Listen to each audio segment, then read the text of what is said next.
السلام علیکم ورحمۃ اللہ وبرکاتہ ان الحمد للہ والصلاة والسلام علی سید الانبیاء وعلی آلہ وصحبہ اجمعین اما بعد فاعوذ باللہ من الشیطان الرجیم بسم اللہ الرحمن الرحیم انشاءاللہ الرحمن آج کے اس لیسن میں سورۃ آل عمران آیت 86 سے 90 تک ہم انشاءاللہ آج پڑھتے ہیں۔ اعوذ باللہ من الشیطان الرجیم بسم اللہ الرحمن الرحیم کیف کیسے یہدی اللہ ہدایت دے گا قوماً اس قوم کو جس نے کفر کیا بعد ایمانہم اپنے ایمان کے بعد وشاہدوا اور انہوں نے گواہی دی ان الرسول یہ کہ رسول حق برحق ہے وجاءہم البینات اور آ چکی ان کے پاس واضح نشانیاں واللہ اور اللہ لا یہدی القوم الظالمین ظالموں کی قوم کو ہدایت نہیں دیتا۔ اولئک یہ لوگ جزاؤہم ان کا بدلہ یہ ہے انا علیہم کہ ان پر ہو لعنت اللہ کی لعنت والملائکتی اور فرشتوں کی والناسی اور انسانوں کی اجمعین سب کی خالدین فیہا وہ اس لعنت میں ہمیش گرفتار رہیں گے۔ لا یخفف عنہم العذاب ان سے عذاب میں تخفیف نہ کی جائے گی ولا ہم اور نہ ہی وہ ینظرون مہلت دیے جائیں گے الا الذین سوائے ان لوگوں کے جنہوں نے تابو توبہ کی من بعد ذالک اس کے بعد واصلحوا اور اصلاح کی وان اللہ تو بے شک اللہ غفور رحیم بخشنے والا مہربان ہے۔ ان الذین بے شک وہ لوگ جنہوں نے کفروا کفر کیا بعد ایمانہم ایمان کے بعد ثم ازدادوا کفرا پھر کفر میں بڑھ گئے لن تقبل توبتہم ان کی توبہ قبول نہ کی جائے گی واولئک اور یہی لوگ ہیں ہم الضالون گمراہ۔ بامحاورہ ترجمہ سماعت فرمائیے۔ کیف اللہ تبارک و تعالی ایسی قوم کو کیوں کر ہدایت دے جو ایمان لانے کے بعد کافر ہو گئے حالانکہ وہ لوگ پہلے یہ گواہی دے چکے تھے کہ رسول صلی اللہ علیہ وسلم برحق ہیں اور ان کے پاس واضح دلیلیں بھی آ چکی تھیں اور اللہ ظالم لوگوں کو ہدایت نہیں دیتا۔ ایسے لوگوں کی سزا یہ ہے کہ ان پر اللہ کی فرشتوں کی اور تمام انسانوں کی لعنت ہو وہ ہمیشہ اس لعنت میں مبتلا رہیں گے نہ ان کے عذاب میں تخفیف کی جائے گی اور نہ ہی ان کو مہلت دی جائے گی۔ ہاں وہ لوگ جنہوں نے توبہ کی اور نیک عمل کیے سو اللہ بہت بخشنے والا بے حد مہربان ہے۔ بے شک جن لوگوں نے اپنے ایمان کے بعد کفر کیا پھر انہوں نے اور زیادہ کفر کیا ان کی توبہ ہرگز قبول نہ کی جائے گی یہی لوگ گمراہ ہیں۔ معزز لسنرز آج کی آیت کریمہ ہمارے سامنے جو زیر مطالعہ آیات ہیں اس میں اللہ تبارک و تعالیٰ نے اپنے ایک اصول کا ذکر کیا اور اس اصول کو ہی آج ہم انشاءاللہ پڑھیں گے اور اس اصول کے بارے میں جو اللہ تبارک و تعالیٰ کے قرآن کی جو اس کے علاوہ مقام ہیں وہ ہم دیکھیں گے کہ اللہ تبارک و تعالیٰ کی طرف سے ہدایت کن لوگوں کو مل جاتی ہے اور کون سے لوگ ایسے ہیں جو ہدایت سے محروم رہتے ہیں ہمیشہ ہمیشہ کے لیے۔ ہدایت اللہ تبارک و تعالیٰ کی ایک بہت بڑی عطا ہے اور یہ یاد رکھیے کہ ہدایت کسی اور انسان کا کسی کو صحیح راستے کی طرف پہنچا دینا کسی کی سوچوں کا تبدیل کر دینا کسی کے اعمال اور افعال کا تبدیل کر دینا یہ کسی بھی انسان کی اپنی ذاتی چوائس یا اس کی اپنی ذاتی خواہش سے نہیں ہوتا۔ اللہ تبارک و تعالیٰ نے ہر چیز کو پیدا کیا اور پھر بتایا کہ اس کا کیا اس کو ہدایت بھی وہ دیتا ہے۔ مثلاً یہ کہ جو بھی چیز اللہ پیدا کرتا ہے اگر اللہ کی طرف سے اس کو ہدایت ہے تو وہ اپنی مقصد تخلیق پورا کرے گا۔ اگر وہ چیز اور یہ بات ذہن میں رکھیے کہ ہر چیز جو کائنات کی پیدا کی گئی ہے وہ اللہ کی ہدایت کے مطابق ہدایات کے مطابق اس کی انسٹرکشنز کے مطابق عمل کر رہی ہے۔ تو ہدایت کا مطلب ایک آپ نے یہ بھی دیکھتے ہیں نا کہ ہم انسٹرکٹ کر رہے ہیں، تو ہدایت یا اللہ کی طرف سے ہے، اور جو لوگ ان ہدایات پہ عمل نہیں کرتے، ان انسٹرکشنز پہ عمل نہیں کرتے جو اللہ نے دی، یعنی ایک دفعہ انسٹرکشنز کو دیکھ لیا، پڑھ لیا، انڈرسٹینڈ کر لیا، اور پھر اس کے بعد دے ٹرن ڈیف ایئر ٹو، پرواہ نہیں کی، تو اللہ ایسے لوگوں کو ہدایت نہیں دیتا۔ تو اس چیز کو ذہن میں رکھیے کہ اللہ تبارک و تعالیٰ نے جو چیز کو پیدا کیا اس کے اندر بائی برتھ فطرتاً اس کی وہ ہدایات انسٹال کر دیں جس کے لیے وہ دنیا میں آیا تھا۔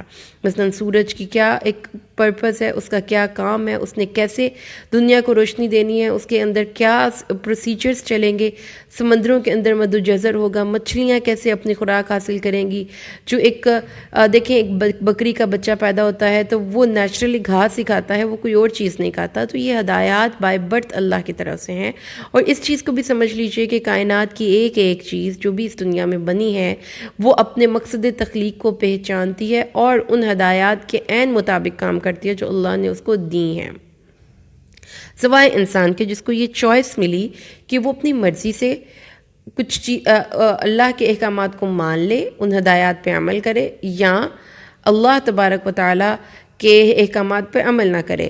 لہٰذا ایک چیز تو ہمیں سمجھ میں آ گئی کہ اللہ تبارک و تعالیٰ ہدایت اللہ کی طرف سے ہے۔ اہل جنت کیا کہیں گے؟ الحمدللہ الذی ہدانا لہذا وما کننا لنہتدی لولا ان ہدانا اللہ۔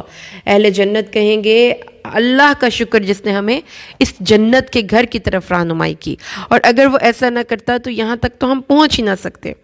تو اللہ تبارک و تعالیٰ فرماتا ہے ہدایت جس کو اللہ ہدایت نہ دے اس کو کوئی ہدایت نہیں دے سکتا، کیونکہ اللہ تبارک و تعالیٰ نے اپنے نبی کو بھی کہہ دیا، اے نبی آپ بھی کسی کو ہدایت نہیں دے سکتے۔ تو جسے اللہ چاہتا ہے ہدایت اس کو ملتی ہے، اور جس کو اللہ گمراہ کر دے اس کو کوئی ہدایت نہیں دے سکتا۔ تو اتنی سی بات سمجھ لینے کے بعد اس بات کو اب سمجھ لیجئے کہ کوئی بھی انسان کسی دوسرے شخص کی ہدایت کا مکلف نہیں ہے۔ ہدایت اور اللہ کی طرف سے ایک بہت بڑی عطا ہے، اور قرآن حکیم میں جو اللہ تبارک و تعالیٰ نے بتایا ہے کہ کون سے لوگ ہیں جو کہ اس وردی ہی نہیں ہیں، کوالیفائی ہی نہیں کرتے، اس عظیم الشان نعمت کے لیے وہ کوالیفائی ہی نہیں کرتے، وہ کون سے لوگ ہیں؟ وہ لوگ ہیں جو کہ پہلے سے ہی پری ایزیومڈ نوشنز کے ساتھ یہ طے کر کے اسلام یا کسی بھی نیکی کے راستے کو سنیں یا دیکھیں یا پڑھیں کہ میں نے تو نہیں ماننا۔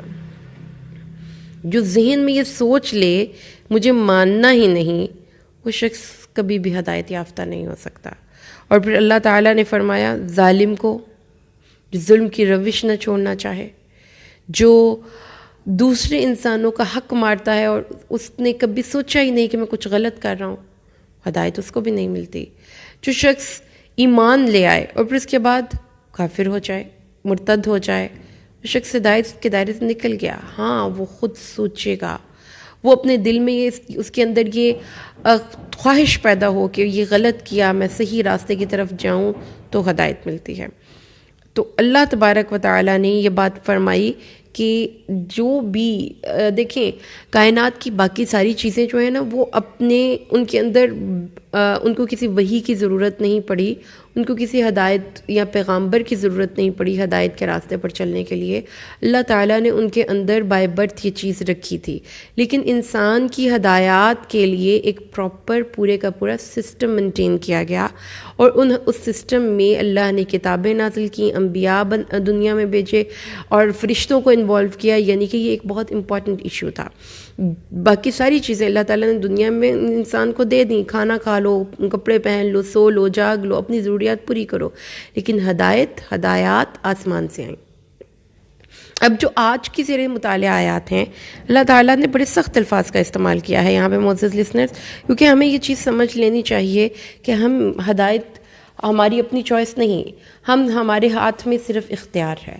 جب ہم اچھے راستے کا انتخاب کرتے ہیں تو اللہ تعالیٰ ہمیں ہدایت دیتا ہے، اور اس ہدایت پر پر عمل کرنے کی توفیق دیتا ہے، ان ہدایات کو اپنی زندگی میں امپلیمنٹ کرنے کی توفیق دیتا ہے۔ تو اللہ تعالیٰ فرماتا ہے ایسی قوم کو اللہ کیسے ہدایت دے گا جو رسول کے آ جانے کے بعد اور یہ جان لینے کے بعد کہ سب کچھ سچ ہے، برحق ہے۔ خاص طور پر یہاں پر یہود اور نصارہ کی بات آپ کر سکتے ہیں، کیونکہ ان کی کتابوں میں یہ چیز موجود تھی، ان کو یہ پتہ تھا کہ رسول صلی اللہ علیہ وسلم ایک سچے اور آخری رسول ہیں، اور وہ ان کو یوں پہچان چکے تھے ان کی علامات سے جیسا کہ وہ اپنے سگے بیٹوں کو پہچانتے ہیں، لیکن انہوں نے آپ صلی اللہ تعالی علیہ وسلم کی صفات کو ماننے کے باوجود، جاننے کے باوجود عمل آپ پر ایمان نہیں لائے۔ تو اللہ تعالیٰ نے پھر فرمایا فرق کیا پڑا، مجھے کیا فرق پڑتا ہے؟ کوئی شخص ہدایت کے راستے پر نہیں چلتا تو فرق کس کو پڑتا ہے؟ اللہ کو تو کوئی فرق نہیں پڑتا۔ کوئی اس کی خدائی میں، کوئی اس کی کائنات میں کیا کوئی ذرہ برابر بھی کوئی کمی کر سکتا ہے؟ اگر ہم اللہ کو نہیں مانتے تو اس کا اپنا نقصان ہوتا ہے، اور نقصان کیا ہے؟ اولئک جزاؤہم ان علیہم لعنۃ اللہ والملائکۃ والناس اجمعین، اس پر لعنت ہوتی ہے۔ اولئک جزاؤہم، ان کا بدلہ کیا ہے؟ ان علیہم لعنت اللہ، اللہ کی لعنت، فرشتوں کی لعنت، اور سب انسانوں کی لعنت۔ استغفر اللہ استغفر اللہ استغفر اللہ۔ لعنت کا لفظی مطلب ذرا پڑھیں ہم۔ لعنت کا مطلب ہے دور ہٹا دینا، الگ کر دینا، محروم کر دینا۔ جو شخص گروہ یا قوم اللہ کے حکم سے سرکشی کر کے غلط طریقہ کار اختیار کرتی ہے تو اس کا فطری نتیجہ یہ نکلتا ہے کہ وہ قوم اپنی آپ سے فائدہ نہیں اٹھا سکتی۔ تو جو اپنے آپ سے فائدہ نہیں اٹھائے گا، مثال کے طور پر آپ ایک موبائل فون لیتے ہیں، بازار سے پرچیز کرتے ہیں، اور آپ اس کے ساتھ چارجر ہی نہیں لیتے اس کا، یا آپ کو پتہ ہی نہیں کہ اس کے اندر ایک ایپس ایسا بھی آپشن ہے کہ یہ آپ ہینڈز فری یوز کر سکتے ہیں۔ تو جب آپ ان ہدایات، اس ہدایت نامے کو اچھی طرح پڑھیں گے نہیں، تب تک آپ کو ایک نئی چیز کے بارے میں واقفیت نہیں ہوگی۔ لہٰذا یہ ضروری ہوتا ہے کسی بھی چیز سے 100% فائدہ اٹھانے کے لیے آپ ان ہدایات، ان انسٹرکشنز کو پڑھیں۔ اللہ تعالیٰ کی جو ہدایت کے بغیر زندگی گزارتا ہے تو وہ لعنت الہی کا مستحق ہے۔ مطلب یہ کہ اس کے وہ اللہ تبارک و تعالیٰ کا امر ہو گیا کہ وہ اپنے آپ سے فائدہ نہیں اٹھائے گا، کیونکہ ہدایت اس کو مکمل طور پر نہیں ملے گی۔ لہٰذا بہت سی زندگی کے ایسے ایونٹس یا واقعات ہوں گے کہ اس کو پتہ ہی نہیں ہوگا ایسا بیہیو کیسا کرنا ہے، حالانکہ انسان کے اندر اس چیز کو ڈیل کرنے کا ایک سسٹم انسٹال ہے، لیکن وہ پتہ ہی نہیں ہے۔ تو اللہ تعالیٰ نے فرمایا ہے کہ لعنت کا نتیجہ کیا نکلتا ہے؟ اس لعنت کا نتیجہ ایک یہ بھی نکلتا ہے کہ اللہ اس کے دل کو سخت کر دیتا ہے، اور پھر اس دل میں کسی قسم کی ہدایت کی طلب ہی نہیں رہتی۔ اور جب ہدایت کی طلب نہیں ہوگی، جب ایک چیز، یعنی کہ آپ سمجھ لیجیے نا، ایک بیماری آ گئی، مطلب کسی کی آئی سائٹ ویک ہو گئی تو وہ دور سے چیزوں کو نہیں دیکھ سکتا، تو اس کا مطلب یہ نہیں ہے کہ دور کی چیزیں خوبصورت نہیں ہیں، اس کا مطلب یہ ہے کہ اس کی اپنی آنکھیں خراب ہیں۔ تو اسی طریقے سے جس کے دل میں ہدایت کی طلب نہیں، تو اس کا مطلب یہ نہیں کہ ہدایت ایک بہت عمدہ چیز نہیں، ایک بہت خوشگوار چیز نہیں، اس کا مطلب یہ ہے کہ وہ بیچارہ کمزور دل کا مالک، سخت دل کا مالک، اس کا دل متحمل ہی نہیں ہو سکتا کہ وہ ایمان کی حلاوت محسوس کرے، اس کا دل اس قابل ہی نہیں اللہ نے سمجھا کہ اس پہ ہدایت کا نور داخل کرے۔ ایسے بندے کو اللہ نے اپنی لعنت سے محروم کر دیا، ایسے اپنی رحمت سے محروم کر دیا، دور ہٹا دیا۔ اب وہ اپنی اب دیکھو، جو بنانے والے کی ہدایات کے مطابق چیز کو استعمال کرتا ہے وہ چیز زیادہ سیف ہوتی ہے، زیادہ ڈیوریبل ہوتی ہے، زیادہ عام، اس کو بہتر طریقے سے بینیفٹ یوز کر لیتے ہیں۔ لیکن جو بنانے والے کی انسٹرکشنز کو فالو ہی نہ کرے، اٹھا کے آپ کچھ بھی اپنے گھر لے آئیں، مائکرو ویو اوون لے آئیں، کوئی ایسا اپلائنسز لے آئیں جو کہ تھوڑا سا کمپلیکیٹڈ ہو، تو آپ لازمی پوچھتے ہیں بھائی اس کو یوز کیسے کرنے ہے، اس کے فنکشن سمجھا دیجیے ہمیں۔ جب آپ کہیں نہیں جی نہیں ہمیں تو سب پتہ ہے، اتنا تم بتانے والے ہمیں پتہ ہے، ہم لے جاتے ہیں دیکھ لیں گے، تو آپ جب کچھ نہ کچھ اس میں غلط ضرور کریں گے، کوئی نہ کوئی چیز ڈیمیج کریں گے، کچھ نہ کچھ توڑیں گے۔ تو اللہ تعالیٰ نے فرمایا اللہ تعالیٰ نے خود اپنی رحمت کے ساتھ ساتھ فرشتوں کی دعائیں ہم تک پہنچائی ہیں۔ قرآن پاک میں اللہ تعالیٰ نے بتایا ہے کہ فرشتے مؤمنین کے لیے دعا کرتے ہیں۔ جب ہم نماز پڑھ کے اسی جگہ پہ بیٹھے رہتے ہیں تو فرشتے دعا کرتے ہیں۔ جب ہم رات کو سوتے وقت آیت الکرسی پڑھتے ہیں تو فرشتے دعا کرتے ہیں۔ جب ہم اللہ کے راستے میں خرچ کرتے ہیں تو فرشتے ہمارے لیے دعا کرتے ہیں، تو ہم ان دعاؤں سے محروم ہو جاتے ہیں۔ اللہ تعالیٰ کہتے ہیں اس بندے کے لیے دعا قبول ہی نہیں۔ اور انسانوں کی رحمت، انسانوں کے دلوں میں آپ کی محبت، عزت سب دور. وہ بندہ بے شک جتنا مرضی اپنے آپ کو کوئی بڑی کوئی چیز سمجھتا ہو، اللہ فرماتے ہیں ہدایت نہیں، میری ہدایت کے مطابق زندگی نہیں گزاری نا. کچھ پیسہ مل گیا، کچھ شہرت مل گئی، کچھ سبسکرائبرز مل گئے تمہیں، کچھ فالوورز مل گئے، تم نے سمجھا واہ واہ کیا بات ہے، لیکن تمہیں پتہ ہی نہیں کہ تم لوز کیا کر رہے ہو. اس ہدایت میں تم، اس رحمت سے دوری میں تم ہمیشہ رہو گے، اور اس میں کوئی تخفیف نہیں. روز محشر عذاب میں کوئی تخفیف نہیں، خفیف یعنی آپ دیکھیں کہ دنیا کی زندگی کا اصول یہی ہے نا کہ آج اگر کسی کو تکلیف پہنچتی ہے تو اللہ تعالیٰ اس میں تخفیف کر دیتے ہیں اگلے دن. اور اگر کوئی بہت کسی کے سر میں درد ہے، کسی کو کسی جگہ پہ درد ہے، تو ایسے کوئی ہمارے اللہ نے دنیا میں دوائیاں بھیجی ہوئی ہیں کہ ہم اس کو یوز کرتے ہیں تو ہماری تکلیف میں تخفیف ہو جاتی ہے. لیکن قیامت والے دن نہیں ہوگی. اس کی انٹینسٹی، جس انٹینسٹی سے وہ آگ چل رہی تھی ڈے 1 سے، وہی انٹینسٹی، وہی ٹمپریچر، اس میں کمی نہیں ہوگی، زیادتی ہو سکتی ہے. تو یہ سوچ لینا کہ مجھے تو ہدایت کی ضرورت ہی نہیں، میرے پاس تو بہت نالج ہے، میں نے تو PhD کر لی، میں تو ڈاکٹر بن کے، بھئی یہ کیا دقیانوسیت، قرآن کو پڑھو، ہدایات لو، اور یہ مولوی، اور یہ کیا تم بن گیا ہو. تو ہم اس وقت جب ہماری آنکھیں قبر میں جا کے کھلیں گی تو پھر اس آنکھوں کے کھلنے کا فائدہ کیا ہوگا؟ سوچیں نا، اگر ایک لمحے کے لیے سوچیں کہ جو علم ہم چھوڑ رہے ہیں غیر اہم سمجھ کے، اس کے لیے وقت نہیں نکال رہے، اور آپ کے سامنے ہے یہاں پر میرے